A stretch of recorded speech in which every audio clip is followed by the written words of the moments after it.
여러분, 아주 단순한 질문 하나로 시작해 보겠습니다. 한 번도 가본 적 없는 곳의 거리를 어떻게 알 수 있을까요? 오늘 저희 파인만의 길에서는 인류가 우주의 크기를 재는 방법을 발견해 온 이야기를 해보려고 합니다.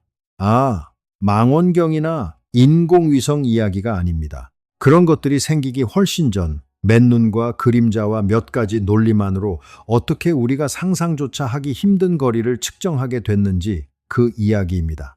그리고 이 이야기의 핵심에는 한 가지 놀라운 원칙이 숨어 있습니다. 아직 모르는 것을 재려면 반드시 이미 아는 것을 먼저 쥐고 있어야 한다는 것입니다. 오늘 이야기가 끝날 때쯤 여러분은 이 원칙이 단순히 거리 측정의 이야기가 아니라 인간이 무언가를 이해하는 방식 자체에 대한 이야기라는 걸 느끼게 되실 거라고 생각합니다. 자, 한 장면부터 시작해 볼게요. 지금으로부터 약 200년 전 이집트의 한 도시입니다. 바람이 가끔 모래를 실어 나르는 뜨거운 오후입니다. 이 도시에 있는 도서관에서 일하던 한 학자가 어느 날 오래된 기록 하나를 읽습니다. 내용은 이랬습니다. 아주 남쪽의 한 도시, 시에네라는 곳에는 특별한 우물이 하나 있는데 1년 중 딱 하루, 하지 무렵 정오가 되면 우물 바닥 깊숙한 곳에서 햇빛이 반사돼 보인다는 것이었습니다. 태양이 정확히 머리 위에 수직으로 떠 있다는 뜻이죠. 그 학자는 이 기록을 읽고 잠시 생각에 잠겼습니다. 자신은 알렉산드리아에 살고 있었습니다. 시에네는 알렉산드리아에서 남쪽으로 한참 떨어진 곳이었습니다. 그래서 그해 하지날 정오가 됐을 때 직접 실험을 해봤습니다. 막대를 땅에 꽂고 그림자를 댔습니다. 그런데 그림자가 있었습니다. 시에네에서는 정오에 그림자가 없었다는데 알렉산드리아에서는 분명히 그림자가 생겼습니다. 처음 들으면 이게 무슨 대수인가 싶으실 수 있습니다.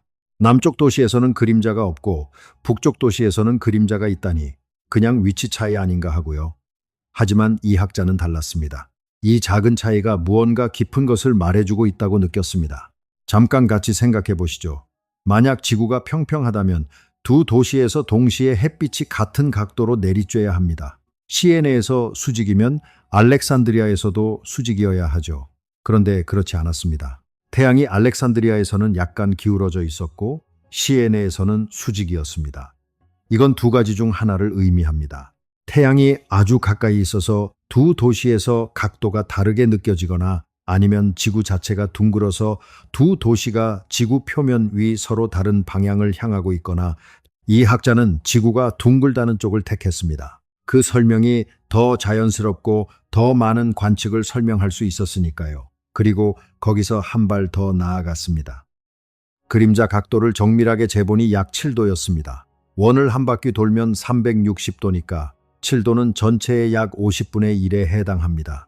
그러면 두 도시 사이의 거리가 지구 전체 둘레의 50분의 1이어야 합니다. 두 도시 사이의 거리를 50배 하면 지구 전체 둘레가 나오겠죠. 당시 기록된 두 도시 사이의 거리를 이용해서 계산을 해보니 지구 둘레가 약 4만 킬로미터쯤 된다는 결론이 나왔습니다. 이게 바로 에라토스테네스가 약 200년 전에 한 일입니다. 가본 적 없는 우물과 막대기 그림자 하나로 지구의 크기를 계산해낸 겁니다. 결과는 현대 측정값과 10% 안팎으로 들어맞을 만큼 놀랍도록 정확했습니다. 자, 여기서 잠깐 멈추고 생각해 보겠습니다. 에라토스테네스는 어떻게 이걸 할 수 있었을까요? 그는 아무것도 없는 상태에서 시작하지 않았습니다. 이미 몇 가지를 알고 있었습니다.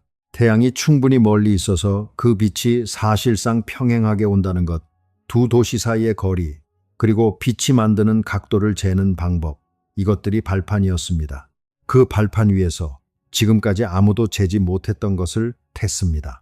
아직 모르는 것의 크기를 재려면 반드시 이미 아는 것을 먼저 쥐고 있어야 한다. 이 원칙, 오늘 내내 기억해 두세요. 이 이야기는 여기서 끝이 아니라 여기서부터 시작이니까요. 그런데 말입니다. 여기서 한 가지 물어보고 싶은 게 있습니다. 에라토스테네스가 한 계산 정말로 말이 되는 걸까요? 좀 더 꼼꼼하게 들여다볼게요. 그 계산에는 전제가 하나 숨어 있습니다. 태양이 멀리 있어서 그 빛이 평행하게 온다는 전제입니다. 만약 태양이 가까이 있었다면 어떻게 됐을까요? 태양이 가까이 있다면 두 도시에 오는 햇빛의 각도가 달라지는 게 지구의 공면 때문이 아니라 태양의 위치 때문일 수 있습니다. 에라토스테네스는 이 전제가 옳다고 믿었습니다. 그리고 실제로 옳습니다. 태양은 지구에서 약 1억 5천만 킬로미터 떨어져 있어서 지구 두 도시 사이의 거리인 수백 킬로미터와 비교하면 사실상 무한히 멀다고 볼 수 있습니다. 그러니 빛은 평행하게 옵니다. 하지만 에라토스테네스가 살았던 시대에는 태양까지의 거리를 정확하게 알지 못했습니다. 그 전제 자체를 그는 완벽하게 증명하지 못한 채로 사용했습니다. 어떻게 생각하시나요? 이게 논리적으로 문제가 있는 걸까요? 사실 아닙니다. 과학에서는 이런 일이 자주 있습니다. 어떤 전제가 합리적이고 충분히 그럴듯하면 그 전제를 바탕으로 계산을 하고 결과가 잘 맞으면 그 전제가 옳다는 간접적인 확인이 되는 거죠. 에라토스테네스의 지구 둘레 계산이 현대 측정과 잘 맞는다는 건 거꾸로 그 전제가 옳았다는 걸 보여주는 증거가 됩니다. 이게 파인만이 좋아하던 방식과 닮아 있습니다. 어려운 말로 포장하지 않고 실제로 무슨 일이 일어나는지를 보는 방식. 완벽한 확실성이 없어도 논리가 정직하고 결과가 일관성 있으면 앞으로 나아갈 수 있다는 것. 좋습니다. 지구의 크기를 알게 됐습니다. 그렇다면 다음 질문이 자연스럽게 따라옵니다. 그럼 달까지는 얼마나 멀까요? 여기서 한 가지 더 흥미로운 점이 있습니다. 에라토스테네스가 이 계산을 할 때 두 도시 사이의 거리를 어떻게 알았을까요? 직접 걸어서 투물까요? 아니면 길을 잘 아는 상인이나 여행자에게 물어봤을까요? 기록이 완벽하게 남아있지 않아서 정확히는 알 수 없습니다. 하지만 당시 두 도시를 오가는 상인들의 경험적인 거리 정보를 이용했을 거라고 추정합니다. 나일강을 따라 배로 이동하는데 며칠 걸린다는 식의 기록 말이죠. 그러니까 에라토스테네스의 계산에는 이미 몇 층의 숲이 쌓여 있었던 겁니다. 수백 년에 걸쳐 두 도시를 오간 수많은 사람들의 경험이 거리 정보가 됐고 그리스 학자들이 쌓아온 기하학 지식이 각도 계산을 가능하게 했으며 지구가 둥글다는 이전 시대의 추론이 이 모든 것의 토대가 됐습니다. 에라토스테네스 한 사람의 천재성이 아니었습니다. 그는 수많은 사람들이 쌓아온 미체 사슬 위에 서 있었고 거기에 자신의 한 고리를 더했을 뿐입니다. 이게 왜 중요하냐고요? 왜냐하면 우리도 마찬가지이기 때문입니다. 우리가 지금 무언가를 이해할 때 그 이해는 아무것도 없는 상태에서 시작하는 게 아닙니다. 이미 수백 년, 수천 년에 걸쳐 쌓여온 뉴테 사슬 위에 서 있는 겁니다. 우리가 학교에서 배운 것, 책에서 읽은 것, 누군가에게 들은 것, 그 모든 것이 이 사슬의 일부입니다. 그러니까 우리는 모두 알게 모르게 이 거대한 사슬의 일부입니다. 자, 달까지의 거리 이야기로 다시 돌아와서 좀 더 깊이 들어가 보겠습니다. 달까지의 거리가 약 38만 킬로미터라는 걸 알았습니다. 그런데 이게 과연 정말로 38만 킬로미터인지 어떻게 확인할 수 있을까요? 지금은 레이저를 달에 쏘아서 반사해 오는 시간을 재는 방식으로 아주 정밀하게 측정할 수 있습니다. 오차가 몇 센티미터 수준으로 줄었습니다. 고대의 계산과 현대의 측정이 수퍼센트 안에서 일치한다는 건 정말 놀라운 일입니다. 그런데 여기서 한 가지 생각해 볼 게 있습니다. 고대에 계산된 값이 현대 측정과 크게 다르지 않다는 건 당시의 방법이 본질적으로 옳았다는 걸 보여줍니다. 오차가 있었지만 방향은 맞았습니다. 그리고 기술이 발전하면서 그 오차가 줄어들었습니다. 이게 과학이 작동하는 방식입니다. 한 번에 완벽한 답을 내놓는 게 아니라 점점 더 정확해지는 답을 내놓는 것. 그리고 이게 사실 굉장히 안심이 되는 이야기이기도 합니다. 지금 내가 아는 것이 완벽하지 않아도 그게 방향이 맞다면 시간이 지나면서 더 정확해질 수 있다는 거니까요. 그런데 말입니다.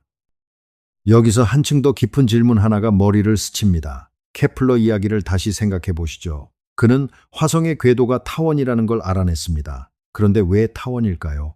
케플러는 타원이라는 사실을 알아냈지만 왜 타원이어야 하는지는 설명하지 못했습니다.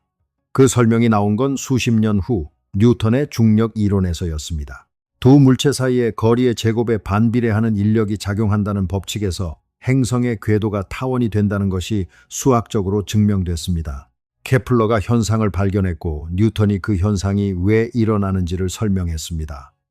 그런데 뉴턴의 중력 이론도 완벽하지 않았습니다. 수성의 궤도를 정밀하게 관측해보니 뉴턴의 이론으로 예측한 것과 아주 조금 달랐습니다. 그 설명이 나온 건 또다시 수백 년 후 아인슈타인의 일반 상대성 이론에서였습니다. 케플러의 타원, 뉴턴의 중력, 아인슈타인의 일반 상대성 이론. 각 단계가 이전 단계를 무너뜨린 게 아닙니다. 각 단계가 이전 단계가 옳은 영역을 더 잘 이해하게 해주고 이전 단계가 설명하지 못했던 영역까지 확장한 거죠. 파인만식으로 생각해보면 우리가 먼저 물어야 할 질문은 이겁니다. 지금 내가 아는 것이 완벽한가? 가 아니라 지금 내가 아는 것이 그 범위 안에서 정직한가? 입니다. 완벽하지 않아도 정직하다면 그게 다음 단계의 발판이 될 수 있습니다. 다시 한번 놀라운 일이 벌어집니다. 달까지의 거리를 재는 데에도 특별한 장비가 필요하지 않습니다. 맨눈과 논리만으로 할 수 있습니다. 그리고 이번에는 도구가 월식입니다. 월식이 뭔지는 다들 아시죠? 지구가 태양과 달 사이에 끼어서 지구의 그림자가 달에 드리워지는 현상입니다. 밤하늘에서 가득 찼던 보름달이 서서히 어두워지다가 붉게 변하는 그 현상입니다. 가끔 밤 뉴스에서 중계도 하는 그거요. 그런데 이 현상을 조금 달리 바라보면 달이 지구 그림자의 크기를 우리에게 보여주는 일종의 눈금자가 됩니다. 생각해 보세요. 월식이 일어나는 동안 달이 지구 그림자 속으로 완전히 들어갔다가 나오기까지 시간을 잽니다. 그 시간이 얼마나 걸리는지를 알면 달이 지구 그림자를 한쪽 끝에서 다른 쪽 끝까지 통과하는 속도를 알 수 있습니다. 그리고 달이 지구 주위를 한 바퀴 도는데 걸리는 시간, 즉 한 달을 알고 있습니다. 한 달과 월식 지속 시간의 비율을 구하면 달 궤도 전체 둘레와 지구 그림자 지름의 비율이 나옵니다. 이때 지구 그림자의 크기는 지구 자체의 크기와 가깝습니다. 태양이 충분히 멀리 있으면 그림자의 크기가 지구와 거의 같아지기 때문입니다. 이 계산을 해보면 달이 지구 중심에서 약 60개의 지구 반지름만큼 떨어져 있다는 결론이 나옵니다. 지구 반지름은 에라토스테네스가 알아냈으니 달까지의 거리도 계산이 됩니다. 실제로 달은 지구에서 평균 약 38만 킬로미터 떨어져 있습니다. 고대의 계산은 이 값과 크게 다르지 않았습니다. 이걸 한번 가만히 음미해 보세요. 우물 바닥의 햇빛 반사 이야기를 읽은 학자 한 명이 막대를 꽂고 그림자를 댔습니다. 그 덕분에 나온 지구의 크기가 이번에는 달까지의 거리를 재는 자가 됐습니다. 하나의 눕이 다음 눕의 발판이 됐습니다. 하지만 여기서 아주 중요한 것이 나옵니다. 달까지의 거리는 알게 됐는데 태양까지는요, 달이 38만 킬로미터 떨어져 있다고 했습니다. 그럼 태양은요? 그냥 눈으로 보면 달과 비슷한 크기로 보이는데 실제로 얼마나 멀리 있을까요? 사실 고대 그리스 시대에도 이 문제를 생각한 사람이 있었습니다. 달의 위상을 이용하는 방법이었습니다. 반달을 생각해 보세요.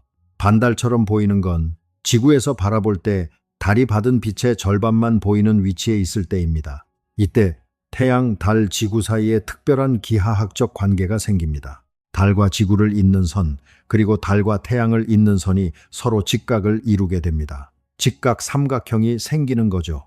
이 삼각형에서 지구와 달 사이의 거리는 이미 알고 있습니다. 그러면 지구에서 태양을 바라보는 방향과 달을 바라보는 방향 사이의 각도만 재면 삼각비를 이용해서 태양까지의 거리를 계산할 수 있습니다. 방법 자체는 완벽했습니다. 논리는 흠잡을 데가 없었습니다. 그런데 말입니다. 문제가 있었습니다. 반달이 정확히 언제인지를 아주 정밀하게 알아야 했습니다. 반달이 순간적으로 딱 오는 게 아니라 서서히 변하거든요. 눈으로 봐서 정확히 어느 순간이 반달인지 알기가 정말 어렵습니다. 게다가 낮에는 태양이 보이지만 달이 잘 안 보이고 밤에는 달이 보이지만 태양이 없으니 동시에 태양과 달의 각도를 재는 것도 쉽지 않았습니다. 당시 기술로 이 방법을 실제로 쓰기에는 너무 정밀한 측정이 필요했습니다. 결과는 실제와 크게 달랐습니다. 태양이 달보다 약 20배 멀리 있다는 추정이 나왔는데 실제로는 약 400배 정도 멀리 있습니다. 방법은 옳았습니다. 하지만 그 방법을 실제로 쓸 수 있는 기술이 없었습니다. 여기서 중요한 사실이 드러납니다. 좋은 아이디어가 있다고 해서 바로 답이 나오는 게 아닙니다. 기술이 그 아이디어를 실현할 수 있을 만큼 발전하기를 기다려야 합니다. 그리고 때로는 수백 년을 기다려야 하죠. 이 기다림 속에서 다른 방향의 진전이 이루어졌습니다. 고대 그리스 이후 천문학자들은 행성들이 어떻게 움직이는지를 훨씬 정밀하게 파악하기 시작했습니다. 바빌로니아 시대부터 수백 년에 걸쳐 쌓인 관측 기록들이 있었습니다. 어느 날 밤 어느 행성이 하늘의 어느 별자리 근처에 있었는지가 기록된 방대한 자료들이요. 코페르니쿠스는 이 자료들을 이용해서 지구를 포함한 행성들이 태양 주위를 돈다는 것을 주장하고 각 행성의 공전 주기를 꽤 정확하게 계산해냈습니다. 화성은 약 687일, 목성은 약 12년, 토성은 약 30년 걸린다는 식으로요. 이게 왜 중요할까요? 공전 주기를 알면 행성들의 상대적인 궤도 크기를 알 수 있습니다. 케플러의 제3법칙에 따르면 공전 주기의 제곱은 궤도 크기의 세제곱에 비례합니다. 조금 어렵게 들릴 수 있지만 핵심은 간단합니다. 공전하는 데 걸리는 시간이 길수록 더 멀리 있다는 관계가 성립하고 그 관계의 수식을 이용하면 비율을 계산할 수 있다는 겁니다. 하지만 여기서도 같은 한계가 등장합니다. 비율은 알지만 실제 크기는 모르는 거죠. 이 한계를 뚜렷하게 보여준 인물이 바로 케플러입니다. 1600년대 초의 일입니다. 케플러는 독일 출신의 수학자이자 천문학자였습니다. 그는 당대에서 가장 정밀한 행성 관측 데이터를 손에 넣었습니다. 덴마크의 귀족 천문학자가 수십 년에 걸쳐 자신의 관측소에서 매일 밤 쌓아 올린 방대한 기록이었습니다. 어느 날 밤 화성이 어느 별자리 근처 어느 방향에 있었는지 그런 것들이 연도별로 빼곡히 기록된 자료였습니다. 이 데이터를 케플러가 넘겨받게 됐습니다. 케플러는 이 자료를 가지고 행성들의 궤도가 완벽한 원이라는 당시의 통념을 검증하려 했습니다. 그런데 아무리 맞춰봐도 데이터와 원이 딱 맞아 떨어지지 않았습니다. 오차가 분명히 있었습니다. 여기서 잠깐, 오차라는 게 어느 정도였냐면 현대 기준으로는 아주 작은 오차였습니다. 당시 관측의 정밀도를 생각하면 그냥 무시할 수도 있는 수준이었죠. 하지만 케플러는 그러지 않았습니다. 그는 오차가 있다면 그건 궤도가 원이 아니라는 신호일 수 있다고 생각했습니다. 이게 파인만식의 사고방식과 정확히 닮아 있습니다. 불편한 데이터를 무시하지 않고 오히려 그 불편함 속에서 진실을 찾는 것, 이름을 아는 것과 작동 방식을 실제로 이해하는 것은 전혀 다르다는 감각 말입니다. 그럼 케플러는 어떻게 했을까요? 여기서 아주 천재적인 발상이 나옵니다. 화성의 공전 주기가 약 687일이라는 걸 이미 알고 있었습니다. 687일마다 화성은 궤도 위 같은 위치로 돌아옵니다. 바로 이 사실을 이용했습니다. 상상해 보세요. 오늘 밤 화성을 관측합니다. 지구에서 화성을 향한 방향, 그러니까 어느 별자리 쪽에 화성이 있는지를 정밀하게 기록합니다. 지구 위치도 알고 있습니다. 지구가 태양 주위에 어느 지점에 있는지는 날짜로 계산할 수 있으니까요. 그리고 정확히 687일 후에 다시 관측합니다. 이번에도 화성이 하늘에서 어느 쪽에 있는지를 기록합니다. 화성은 687일 만에 딱 같은 위치로 돌아왔습니다. 하지만 지구는 달랐습니다. 지구는 그 687일 동안 태양 주위를 한 바퀴 조금 넘게 돌아서 궤도 위 다른 위치에 있습니다.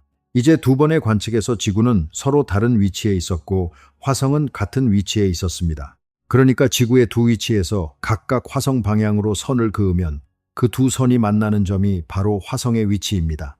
이걸 여러 번 반복하면 화성의 궤도 전체를 그릴 수 있습니다. 케플러는 이 작업을 몇 년에 걸쳐 수천 번의 관측 데이터를 이용해서 해냈습니다.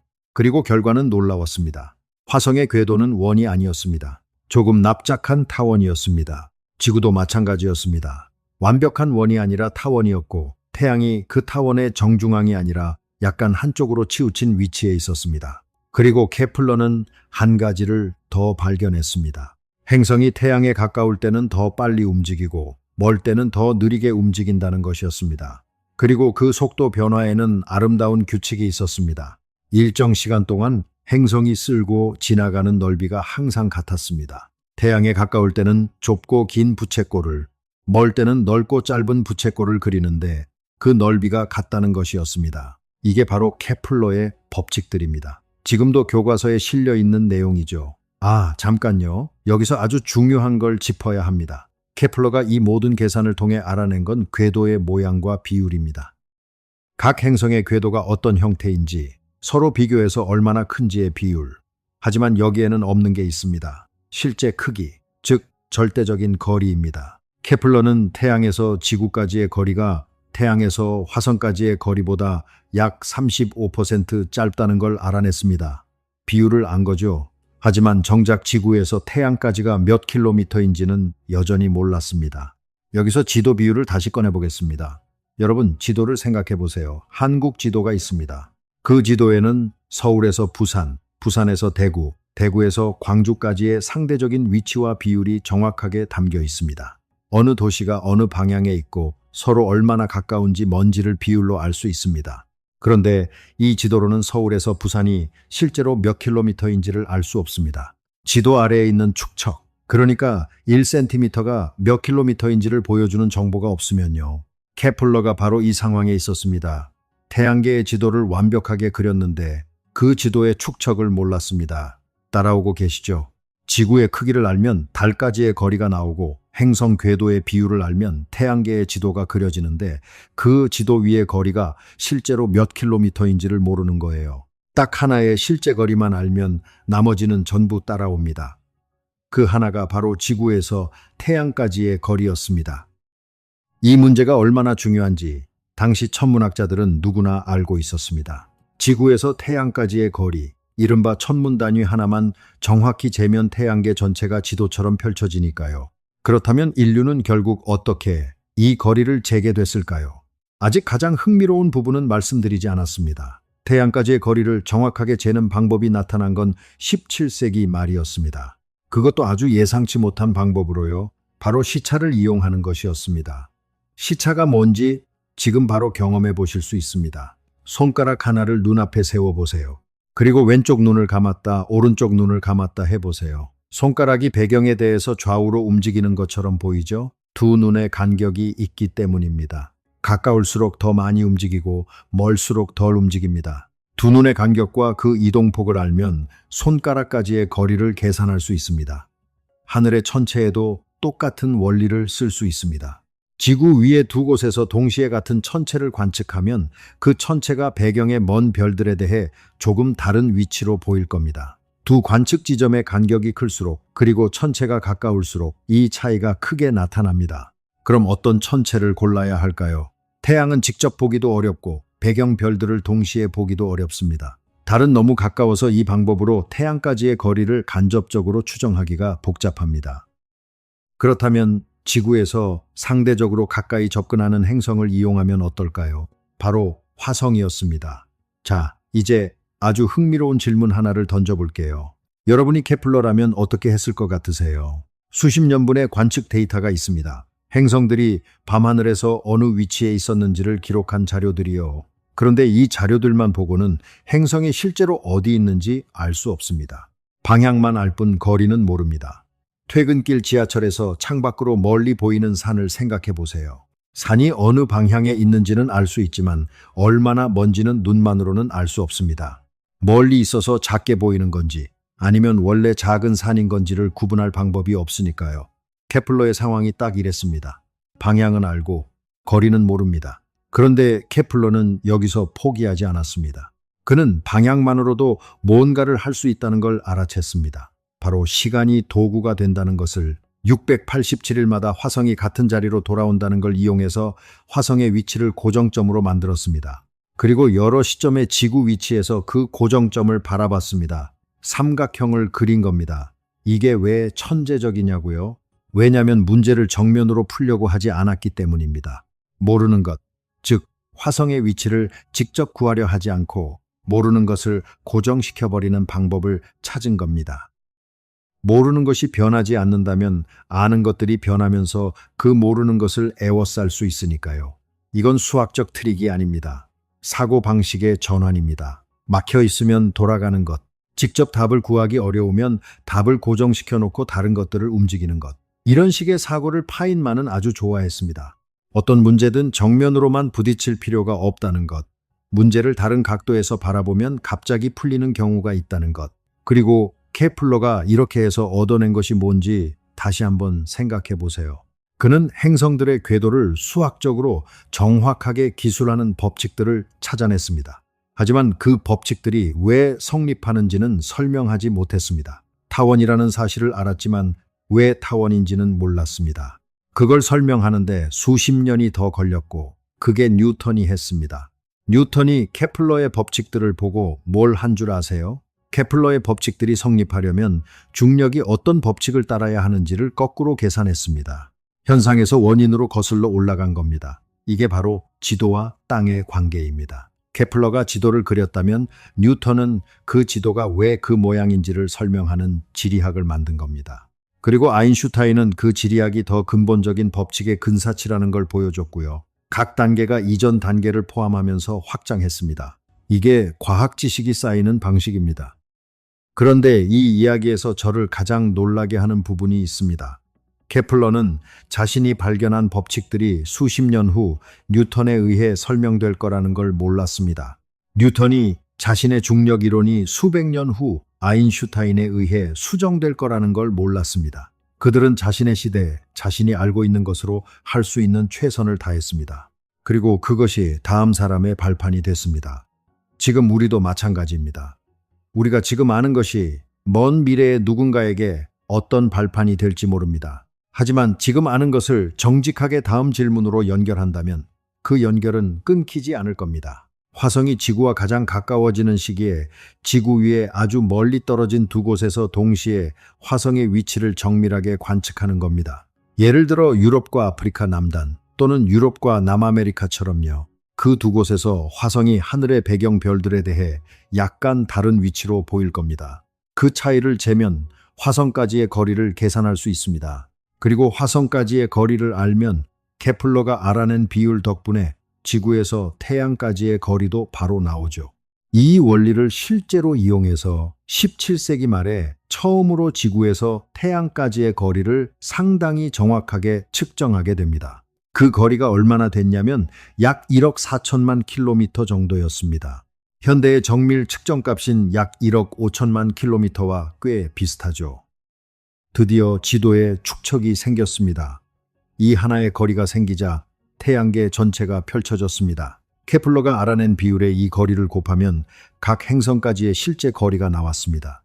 화성까지는 약 2억 2천만 킬로미터, 목성까지는 약 7억 7천만 킬로미터, 토성까지는 약 14억 킬로미터, 태양계의 크기가 처음으로 실제 수치로 알려지게 된 겁니다. 잠깐 이걸 가만히 음미해 보세요. 에라토스테네스의 그림자에서 시작해서 월식, 케플러의 타원, 화성 시차까지 각 단계는 이전 단계 없이는 불가능했습니다. 그리고 각 단계는 수십 년에서 수백 년의 간격을 두고 이루어졌습니다. 서로 이름도 모르던 사람들이 각자의 시대에 각자의 질문에 정직하게 답하면서 알게 모르게 이 거대한 사슬의 한 고리를 만들어 온 겁니다. 자, 그런데 이 이야기는 여기서 끝이 아닙니다. 오히려 지금부터가 핵심입니다. 태양계를 알았으면 그 다음은 당연히 더 먼 곳 아닐까요? 별들은 얼마나 멀리 있을까요? 밤하늘의 저 빛들은 어디서 오는 걸까요? 이 질문에 다가가는 방식도 우리가 지금까지 봤던 원칙과 같습니다. 이미 아는 것을 발판으로 삼는 거죠. 지구가 태양 주위를 공전한다는 걸 이제 알고 있습니다. 지구는 6개월 사이에 태양을 기준으로 반대편으로 이동합니다. 그 이동 거리는 약 3억 킬로미터, 지구와 태양 거리의 2배입니다. 이게 새로운 기준선이 됩니다. 1월에 가까운 별 하나의 위치를 배경의 먼 별들에 대해 정밀하게 기록합니다. 6월에 다시 관측합니다. 지구가 3억 킬로미터를 이동한 덕분에 그 별이 배경의 먼 별들에 대해 아주 조금 위치가 달라져 보입니다. 아까 손가락 실험처럼요. 이 차이를 재면 거리가 나옵니다. 이 방법을 연주 시차라고 합니다. 지구의 공전 운동으로 생기는 시차라는 뜻입니다. 1838년 이 방법으로 가장 가까운 별 중 하나까지의 거리가 처음 측정됐습니다. 그 거리가 얼마나 됐냐고요? 빛의 속도로 달려야 한다고 해도 약 11년이 걸립니다. 초속 약 30만 킬로미터로 11년이라는 시간 동안 달려야 하는 거리입니다. 이 시점에서 잠깐 현기증이 날 수 있습니다. 괜찮습니다. 사실 이건 뇌가 정직한 반응을 하는 겁니다. 우리 뇌는 수십 미터, 잘해야 수 킬로미터 규모의 거리 감각을 가지고 살아왔습니다. 수백조 킬로미터의 거리는 감각기관이 직접 경험한 적이 없는 영역입니다. 그러니 감이 안 오는 게 당연합니다. 숫자가 너무 크다고 이해를 포기하는 게 아니라 감이 안 온다는 걸 인정하고 그 위에서 논리를 따라가는 것, 그게 과학적으로 생각하는 방식에 더 가깝습니다. 저도 이 숫자들 앞에서 여전히 실감이 잘 안 납니다. 그게 정직한 반응이라고 생각합니다. 자, 다시 이야기로 돌아오겠습니다. 연주 시차로 가까운 별들의 거리를 알 수 있게 됐습니다. 하지만 더 먼 별들은요? 더 먼 별들은 지구 공전 궤도를 기준선으로 삼아도 시차가 너무 작아서 당시 기술로는 측정이 어렵습니다. 이럴 때는 또 다른 발판이 필요합니다. 그리고 그 발판이 나타났습니다. 별의 밝기입니다. 어떤 별들은 밝기가 규칙적으로 변합니다. 일정한 주기로 밝아졌다, 어두워졌다를 반복합니다. 그리고 그 밝기가 변하는 주기가 그 별의 실제 밝기와 연결돼 있습니다. 주기가 길수록 원래 더 밝은 별이라는 관계가 있습니다. 이 관계를 어떻게 발견했냐고요? 연주시차로 거리를 알 수 있는 가까운 별들 중에서 이런 규칙적으로 밝기가 변하는 별들을 찾아보니 그 관계가 확인됐습니다. 가까운 별들에서 검증된 이 관계를 이제 멀리 있는 별들에도 적용할 수 있게 된 거죠. 훨씬 멀리 있는 별에서도 밝기가 변하는 주기를 관측하면 그 별의 실제 밝기를 추정할 수 있습니다. 그리고 우리가 실제로 관측한 겉보기 밝기와 실제 밝기를 비교하면 거리가 나옵니다. 전구 비유로 설명하면 이렇습니다. 100와트 전구가 있다고 합시다. 그 전구가 아주 희미하게 보인다면 멀리 있다는 뜻입니다. 얼마나 희미한지를 재면 얼마나 멀리 있는지를 계산할 수 있습니다. 별의 밝기를 이용한 방법이 바로 이 원리입니다. 이 방법으로 우리 은하 너머의 다른 은하들까지의 거리도 측정되기 시작했습니다. 우리 은하가 작은 섬처럼 보일 만큼 엄청난 거리였습니다. 그리고 더 멀리 은하들이 우리로부터 멀어지는 속도를 측정해서 더 먼 거리를 추정하는 방법까지 이어졌습니다. 우주가 팽창하고 있다는 사실을 이용하는 거죠. 가장 먼 곳에서 오는 빛을 보면 그 빛이 출발한 시점이 우주의 나이와 맞먹을 정도로 오래됐습니다. 우주의 나이는 약 138억 년 정도로 추정됩니다. 그러니까 우리는 약 138억 년 전에 출발한 빛을 지금 이 순간 보고 있는 겁니다. 잠깐 이걸 한번 가만히 음미해 보세요. 여러분이 오늘 밤 밤하늘을 올려다볼 때 그 빛들 중 일부는 지구가 생기기도 전에 출발한 것들입니다. 어떤 별은 그 빛이 출발한 후 이미 사라졌을 수도 있습니다. 우리는 현재가 아니라 과거를 보고 있는 겁니다. 그것도 아주 먼 과거를. 이게 망원경의 발명이나 인공위성 덕분에만 알게 된 게 아닙니다. 물론 정밀도는 현대 기술 덕에 훨씬 높아졌지만 기본 아이디어 자체는 그림자 하나, 각도 하나, 그리고 논리의 사슬로 시작했습니다. 화성이 지구와 가장 가까워지는 시기는 몇 년에 한 번씩 있습니다. 그 시기를 노려야 했습니다. 그리고 두 곳에서 동시에 관측해야 하니 미리 준비하고 협력해야 했습니다. 다른 대륙에 있는 천문학자들에게 편지를 보내고 같은 날 같은 시각에 화성을 관측해달라고 부탁하는 거죠. 당시로서는 굉장히 복잡한 국제협력이었습니다. 그렇게 해서 얻은 데이터를 분석했을 때 처음으로 천문 단위의 값이 현대 측정과 비교적 가까운 수준으로 나왔습니다. 그런데 사실 화성보다 더 정확하게 측정할 수 있는 방법이 있었습니다. 금성이 태양 앞을 지나가는 현상을 이용하는 방법이었습니다. 금성이 태양 앞을 지나갈 때 지구의 두 다른 위치에서 관측하면 금성이 태양 면 위를 지나가는 경로가 조금씩 다르게 보입니다. 그 차이를 재면 금성까지의 거리, 그리고 태양까지의 거리를 아주 정밀하게 계산할 수 있습니다. 이 방법을 이용하기 위해 18세기에 전 세계 천문학자들이 협력했습니다. 지구각지로 탐사대를 보내서 금성이 태양 앞을 지나가는 현상을 동시에 관측했습니다. 배를 타고 먼 바다로 나가고 낯선 땅에 관측소를 세우면서까지요. 이 관측을 위해 탐사를 떠났던 배 중 하나가 나중에 태평양 여러 섬들을 발견하고 기록한 유명한 항해 탐험으로도 연결됩니다. 천문학적 목적으로 떠난 탐험이 지리적 발견으로 이어진 거죠. 하늘을 보려고 떠난 사람이 땅을 발견했습니다. 이 이야기가 흥미로운 이유가 또 있습니다. 금성이 태양 앞을 지나가는 현상은 아주 드뭅니다. 대략 100년에 2번 정도 일어나는데 2번이 8년 간격으로 일어나고 그 다음에는 약 100년 이상 기다려야 합니다. 18세기 천문학자들은 자신들이 놓치면 다음 기회가 100년 이상 뒤라는 걸 알면서 관측을 준비했습니다. 자신들이 살아있는 동안 다시 기회가 없다는 걸 알면서도 최선을 다해 관측하고 기록했습니다. 그 기록이 그 다음 세대의 천문학자들에게 넘겨졌습니다. 8년 간격으로 2번 일어나는 현상 중 첫 번째를 관측한 사람과 두 번째를 관측한 사람이 달랐습니다. 첫 번째를 관측한 세대가 두 번째 관측은 보지 못하고 세상을 떠난 경우도 있었습니다. 자신이 보지 못할 것을 위해 기록을 남기는 것, 이게 과학의 또 다른 아름다운 부분입니다. 이쯤에서 한 가지 의문이 드실 수 있습니다. 그런데 이 모든 거리 측정이 맞다는 걸 어떻게 알 수 있냐고요?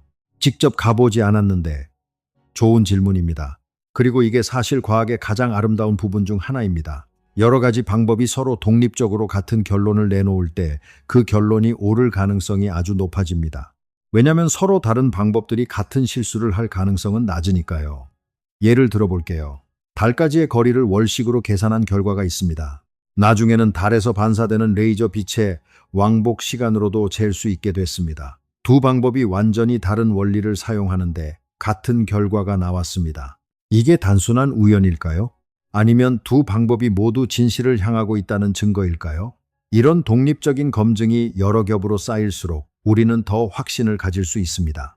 물론 완벽한 확신은 아닙니다. 과학에서 완벽한 확신이란 없습니다.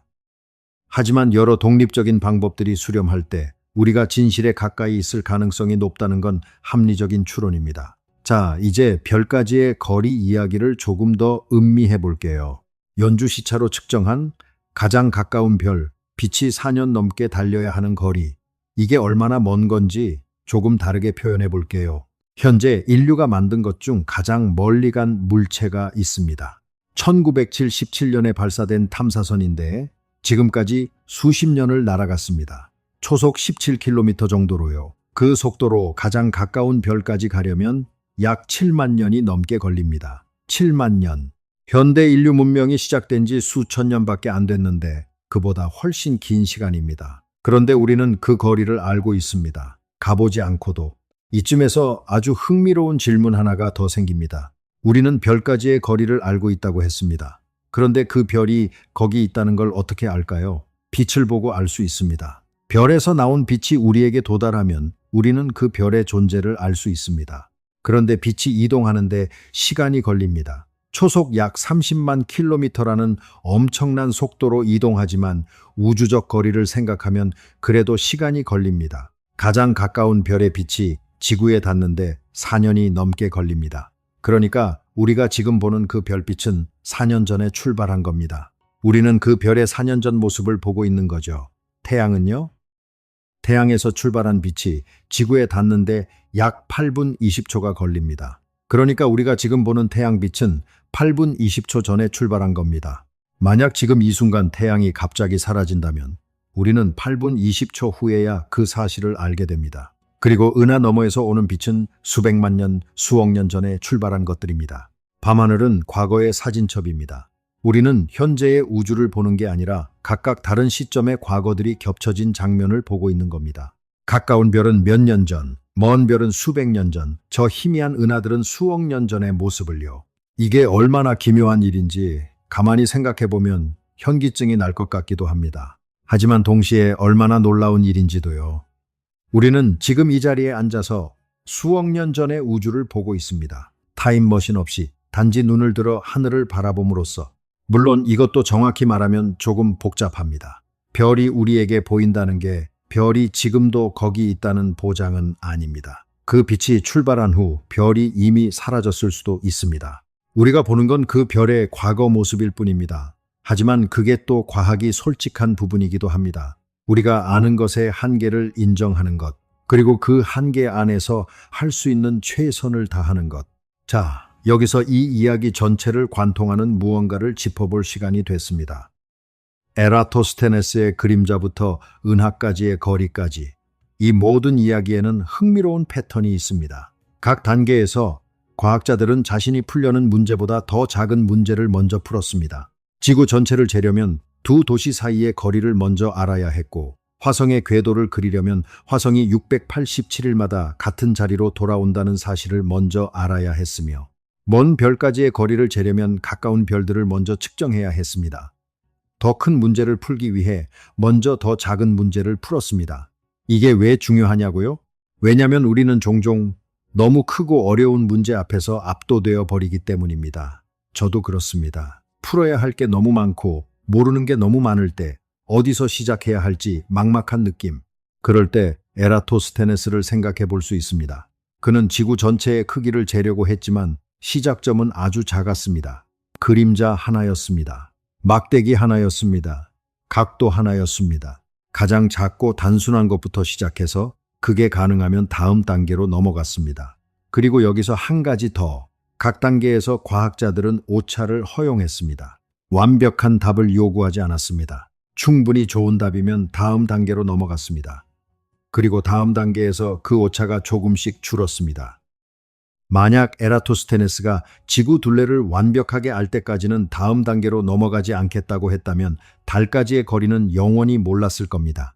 완벽한 건 없습니다. 충분히 좋은 것으로 시작해서 그걸 발판으로 조금씩 더 나아가는 겁니다. 이걸 케플러의 이야기에서도 볼 수 있습니다. 케플러는 원이 아닌 타원을 발견하면서 처음에는 당황했을 겁니다. 수백 년 동안 천문학자들이 믿어온 원이 사실이 아니었으니까요. 하지만 그는 데이터를 믿었습니다. 자신의 기대가 아니라 데이터를. 이게 불편할 수 있습니다. 오랫동안 믿어온 것이 틀렸다는 걸 인정하는 게 쉽지 않죠. 하지만 케플러는 그 불편함을 회피하지 않았습니다. 그래서 타원이 나왔고 그 타원이 훗날 뉴턴의 중력 이론으로 이어졌습니다. 데이터가 기대와 다를 때 데이터를 믿는 것. 이게 어렵지만 이게 앞으로 나아가는 방법입니다. 그런데 이쯤에서 한 가지 흥미로운 반전을 말씀드려야 할 것 같습니다. 케플러가 행성 궤도가 타원이라는 걸 알아낸 건 맞습니다. 하지만 그가 처음에 이걸 하려고 했던 이유는 좀 달랐습니다. 그는 사실 행성 궤도와 플라톤의 5가지 정다면체 사이에 어떤 신비로운 관계가 있다는 걸 증명하고 싶었습니다. 정육면체, 정사면체, 정팔면체, 정십이면체, 정이십면체. 이 5가지 도형을 겹쳐 놓으면 행성들의 궤도 비율이 나온다는 아이디어였죠. 그는 이 아이디어를 수년간 추구했습니다. 하지만 데이터가 맞지 않았습니다. 오차가 너무 컸습니다. 그래서 그는 더 정밀한 데이터를 구했고 더 깊이 분석했고 결국 자신의 처음 아이디어가 틀렸다는 걸 인정했습니다. 행성 궤도는 플라톤의 다면체와 관계가 없었습니다. 타원이었습니다. 아름다운 이론이 데이터 앞에서 무너졌습니다. 그리고 그 무너짐이 더 중요한 발견으로 이어졌습니다. 이게 과학의 아름다운 측면입니다. 틀릴 수 있다는 것, 그리고 틀렸을 때 그걸 인정하고 다시 시작할 수 있다는 것. 틀림이 끝이 아니라 새로운 시작이 될 수 있다는 것. 자, 이쯤에서 한 걸음 물러서서 우리가 지금까지 해온 이야기가 실제로 의미하는 바를 한 번 더 깊이 생각해 볼게요. 우주 거리를 재는 방법들을 이야기했습니다. 그림자, 월식, 시차, 별의 밝기. 이 방법들의 공통점을 한 문장으로 말하면 이렇습니다. 모두 비교를 통해서 답을 얻습니다. 에라토스테네스는 두 도시의 그림자 각도를 비교했습니다. 달까지의 거리를 잴 때는 월식 지속 시간과 한 달을 비교했습니다. 시차는 두 위치에서 본 별의 위치를 비교합니다. 별의 밝기 방법은 실제 밝기와 겉보기 밝기를 비교합니다. 직접 재는 게 아닙니다. 비교하는 겁니다. 이게 왜 흥미롭냐고요? 왜냐하면 우리의 뇌도 사실 이 방식으로 작동하기 때문입니다. 우리가 무언가를 이해할 때 우리는 새로운 것을 이미 아는 것과 비교합니다. 처음 보는 동물을 보면 그것과 닮은 동물을 떠올립니다. 처음 가는 도시에서 아는 도시와 비슷한 점을 찾습니다. 낯선 개념을 이해할 때 이미 아는 개념을 비유로 씁니다. 우리가 우주를 재는 방법과 우리가 새로운 것을 이해하는 방법이 같습니다. 둘 다 비교입니다. 그리고 이게 가능한 이유가 있습니다. 우주가 일관된 법칙으로 작동하기 때문입니다. 알렉산드리아에서 적용되는 기하학은 시에네에서도 적용됩니다. 지구에서 측정한 빛의 속도는 다른 곳에서도 같습니다. 여기서 작동하는 물리 법칙은 수억 광년 떨어진 곳에서도 같습니다. 우주가 이렇게 일관적이지 않았다면 비교를 통한 측정은 불가능했을 겁니다. 알렉산드리아의 기하학이 시에네에서는 다르게 적용된다면 에라토스테네스의 계산은 의미가 없었겠죠. 우주가 일관된 법칙으로 작동한다는 것. 이게 당연한 것처럼 보이지만 사실 굉장히 비범한 사실입니다.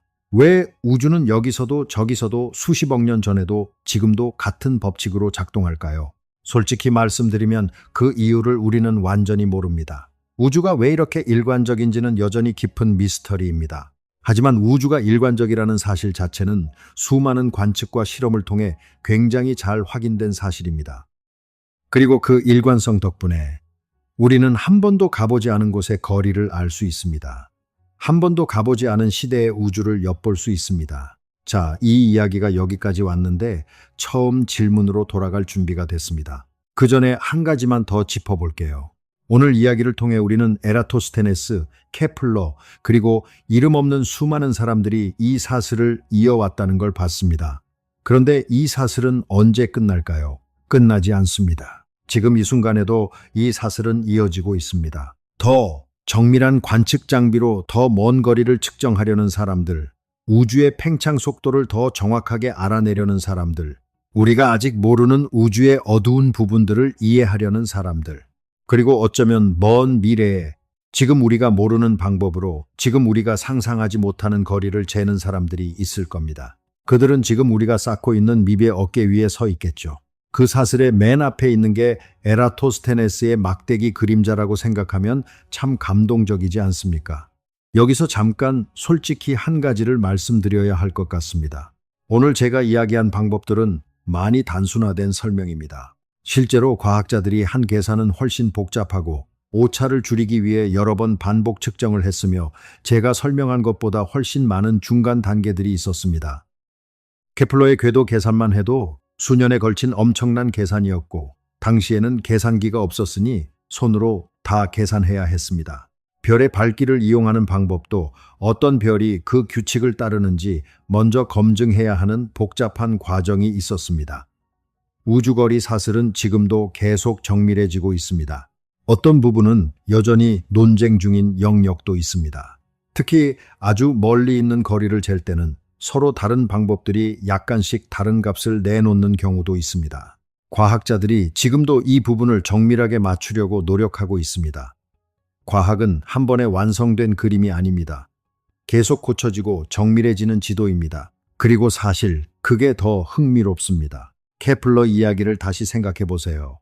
그는 행성 궤도의 모양과 비율을 완벽하게 알아냈지만 그 실제 크기는 몰랐습니다. 완벽한 지도를 그렸는데 축척이 없었습니다. 그 상태가 수십 년 넘게 계속됐습니다. 여러분은 이게 어떻게 느껴지세요? 지도를 다 그렸는데 크기를 모른다. 이게 미완성처럼 느껴지실 수도 있습니다. 하지만 다르게 볼 수도 있습니다. 축척 없는 지도도 쓸모 있습니다. 서울에서 부산이 대구보다 멀다는 건 알 수 있습니다. 어느 방향으로 가야 하는지는 알 수 있습니다.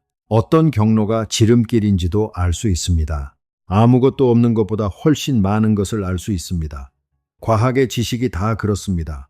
완벽하지 않아도 쓸모 있습니다. 지금 우리가 아는 것도 먼 훗날에 누군가가 보면 축척 없는 지도처럼 보일 수 있습니다. 비율은 맞는데 어딘가 아직 모르는 것이 있는 지도. 하지만 그게 지금 아는 것의 가치를 없애지 않습니다. 그리고 생각해보면 에라토스테네스의 그림자 각도도 완벽하지 않았습니다. 두 도시 사이의 거리 측정도 오차가 있었습니다. 케플러의 타원도 처음에는 데이터와 정확히 맞지 않는 부분들이 있었습니다. 시차 측정도 당시 기술의 한계가 있었습니다. 그럼에도 불구하고 이 사슬은 끊기지 않았습니다. 각 단계의 불완전한 둠이 다음 단계의 발판이 됐고 그 과정에서 조금씩 더 정확해졌습니다. 자, 이제 이 이야기를 조금 다른 각도에서 바라볼 때가 됐습니다. 이건 세상을 바라보는 시점이 아주 중요하게 뒤집히는 순간입니다.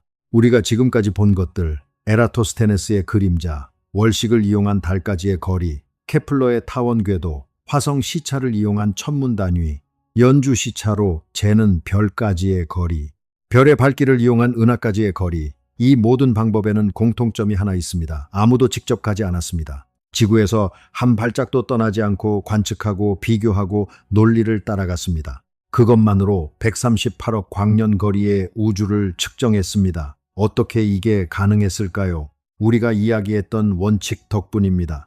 이미 아는 것을 발판으로 삼아 모르는 것으로 나아가는 것. 그리고 그 연쇄가 끊기지 않도록 하나씩 정직하게 쌓아 올린 것. 에라토스테네스가 지구의 크기를 몰랐다면 달까지의 거리도 몰랐을 겁니다. 달까지의 거리를 몰랐다면 더 나아갈 수 없었겠죠. 케플러가 행성 궤도의 비율을 알아내지 못했다면 화성을 이용한 시차 측정도 의미가 없었을 겁니다. 지구에서 태양까지의 거리를 몰랐다면 가까운 별들의 거리도 잴 수 없었습니다. 가까운 별들의 거리를 몰랐다면 별의 밝기를 이용한 방법도 쓸 수 없었겠죠. 이 사슬에서 어느 한 고리가 빠지면 그 이후에 모든 것이 무너집니다. 우리는 흔히 우주를 측정하는 것이 인류가 아주 작은 존재라는 걸 확인하는 과정이라고 생각합니다. 지구는 태양계에서도 작고, 태양계는 은하에서도 작고, 은하는 우주에서도 작습니다. 그러니 우리는 정말 별것 아닌 존재라고요. 그런데 저는 이 이야기를 따라오면서 완전히 다른 걸 생각하게 됩니다. 우물 속에 비친 햇빛, 막대기의 그림자, 그것만으로 지구의 크기를 알아낸 사람, 월식을 보면서 지구와 달의 거리를 계산한 사람, 한 번도 화성에 가지 않고 화성의 궤도가 타원이라는 걸 알아낸 사람, 밤하늘을 바라보면서 별까지의 거리를 계산한 사람, 은하의 밝기를 재서 우주의 크기를 추정한 사람. 이 이야기들에서 제가 보는 건 인간의 작음이 아닙니다. 인간의 거대함입니다. 물리적으로는 아무데도 가지 않았지만 사유가 우주 끝까지 닿았습니다. 이름도 모르는 수십 명의 사람들이 각자 다른 시대에 각자 하나의 질문에 정직하게 답하면서 수천 년에 걸쳐 이 사슬을 이어왔습니다. 그들 중 어느 누구도 자신이 만들고 있는 사슬의 전체 모습을 볼 수 없었습니다. 그래도 고리는 끊기지 않았습니다. 이 이야기 전체에서 제가 가장 감동적으로 느끼는 순간이 어딘지 아세요? 지구의 크기를 알아냈을 때가 아닙니다. 달까지의 거리를 계산했을 때도 아닙니다. 케플러가 타원을 발견했을 때도 아닙니다. 가장 감동적인 순간은 케플러가 행성 궤도의 비율을 완벽하게 알아냈음에도 불구하고 그 실제 크기를 알 수 없었을 때입니다. 그는 지도를 그렸습니다. 완벽한 지도를, 행성들의 위치와 궤도 모양을 정확하게 담은 지도를. 하지만 그 지도에는 축척이 없었습니다. 그럼에도 불구하고 그는 그 지도를 발표했습니다. 불완전하다는 걸 알면서도요. 왜냐하면 완벽한 지도를 기다리다가는 아무것도 발표할 수 없었을 테니까요. 그리고 그 불완전한 지도가 훗날 다른 사람들이 축척을 찾을 수 있는 기반이 됐습니다. 자신의 한계를 알면서도 내놓는 것. 이게 용기가 필요한 일입니다. 저는 이 이야기를 들을 때마다 지금 내가 알고 있는 불완전한 지식들을 생각하게 됩니다. 완벽하게 이해하지 못한 채 알고 있는 것들, 오차가 있다는 걸 알면서도 쓰고 있는 개념들. 그게 부끄럽거나 숨겨야 할 것이 아니라는 걸 이 이야기가 보여줍니다. 케플러의 지도는 불완전했지만 그래도 태양계의 진실을 담고 있었습니다. 우리의 불완전한 파람도 마찬가지입니다. 완벽하지 않아도 진실의 일부를 담고 있을 수 있습니다. 자, 이 이야기 전체를 한 번 더 큰 그림으로 바라봐 볼까요? 에라토스테네스는 기원전 약 240년경의 사람입니다. 케플러는 1600년대 초의 사람입니다. 연주시차로 별까지의 거리를 처음 측정한 건 1838년입니다. 허블이 다른 은하들까지의 거리를 추정하기 시작한 건 1920년대입니다. 약 300년에 걸친 이야기입니다. 그 300년 동안 무수히 많은 사람들이 이 사슬에 참여했습니다. 이름이 역사에 남은 사람도 있고 이름을 남기지 못한 사람도 있습니다. 바빌로니아 시대에 수백 년간 하늘을 관측하며 기록을 남긴 이름 모를 천문학자들, 두 도시 사이를 오가며 거리 정보를 축적한 상인들, 대형 관측소를 만들고 수십 년간 데이터를 쌓은 귀족 천문학자, 그의 데이터를 이어받아 법칙을 발견한 케플러, 그 법칙에서 중력을 끌어낸 뉴턴. 이 사슬에서 어느 고리도 혼자였던 게 없습니다. 모두 이전 사람들의 어깨 위에 서 있었습니다. 뉴턴이 유명한 말을 했습니다. 정확한 인용은 아닐 수 있지만 그 정신은 이랬습니다. 내가 남들보다 멀리 볼 수 있었던 건 거인들의 어깨 위에 서 있었기 때문이다. 이 말이 흔히 겸손함의 표현으로 인용되지만 저는 이게 단순한 겸손이 아니라 정확한 설명이라고 생각합니다. 뉴턴은 실제로 케플러의 어깨 위에 서 있었습니다. 케플러는 코페르니쿠스와 덴마크 귀족 천문학자의 어깨 위에 서 있었습니다. 코페르니쿠스는 고대 그리스 천문학자들의 어깨 위에 서 있었습니다. 그리고 그 고대 그리스 천문학자들은 바빌로니아 수백 년의 관측 기록 위에 서 있었습니다. 어깨 위에 서는 것, 이게 두피 쌓이는 방식입니다. 그리고 지금 우리도 그 어깨들 위에 서 있습니다. 한 번도 가본 적 없는 곳의 거리를 어떻게 알 수 있을까요? 지금쯤이면 이 질문이 처음과 다르게 들리실 겁니다. 답은 간단합니다. 직접 가지 않아도 됩니다. 이미 아는 것들을 연결하면 됩니다. 그 연결이 정직하고 논리적으로 단단하다면, 그리고 그 연결 고리를 놓치지 않는다면 우리는 상상을 초월하는 거리까지 도달할 수 있습니다. 그리고 이건 단순히 우주 측정에만 해당하는 이야기가 아닙니다. 무언가를 이해한다는 것 자체가 다 이 방식입니다. 이미 아는 것에서 출발해서 그걸 발판으로 삼아 아직 모르는 영역으로 조금씩 뻗어나가는 것. 에라토스테네스는 그림자 하나와 거리 하나를 쥐고 있었습니다. 그것만으로 지구를 읊습니다. 그리고 그 지구가 달을 재는 자가 됐고, 달이 태양을 재는 발판이 됐고, 태양이 별들을 재는 기준이 됐습니다. 하나의 댐이 다음 댐의 출발점이 됐습니다. 케플러는 축척 없는 지도를 그렸습니다. 완벽하지 않았지만 그 불완전한 지도가 나중에 화성 시차 측정의 기반이 됐습니다. 자신이 보지 못할 것을 위해 기록을 남긴 18세기 천문학자들은 다음 세대가 더 정밀한 측정을 할 수 있는 발판을 마련했습니다. 그 사슬의 어느 고리도 혼자가 아니었습니다. 그리고 여러분이 지금 아는 것들도 그렇습니다. 완벽하지 않아도 괜찮습니다. 지금 내가 아는 것이 어딘가에선 다음 단계로 가는 발판이 될 수 있습니다. 지금 내가 가진 불완전한 지도가 언젠가 누군가의 축척이 될 수 있습니다. 그리고 그 연쇄가 끊기지 않도록 정직하게 하나씩 쌓아가는 것, 그게 바로 앞으로 나아가는 방식입니다. 오늘 밤 퇴근길 창밖을 바라보거나 잠들기 전에 밤하늘을 잠깐 올려다보게 되신다면 이 생각을 한번 해보세요. 저 별빛이 출발한 곳을 인간은 한 번도 가지 않고도 알아냈다고.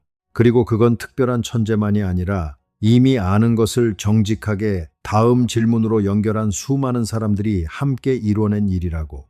지도에 축척이 생기는 순간은 누군가 정직하게 하나의 거리를 재낸 덕분이었습니다. 그 고리의 시작은 약 200년 전 어느 뜨거운 오후 이집트의 한 도서관에서 읽은 우물 이야기였습니다. 그리고 그 고리의 끝은 아직 없습니다. 오늘도 함께 해주셔서 진심으로 감사합니다. 이 이야기가 마음에 드셨다면 좋아요와 구독으로 응원해 주시고 다음 영상에서는 또 다른 질문으로 찾아뵙겠습니다. 안녕히 계세요.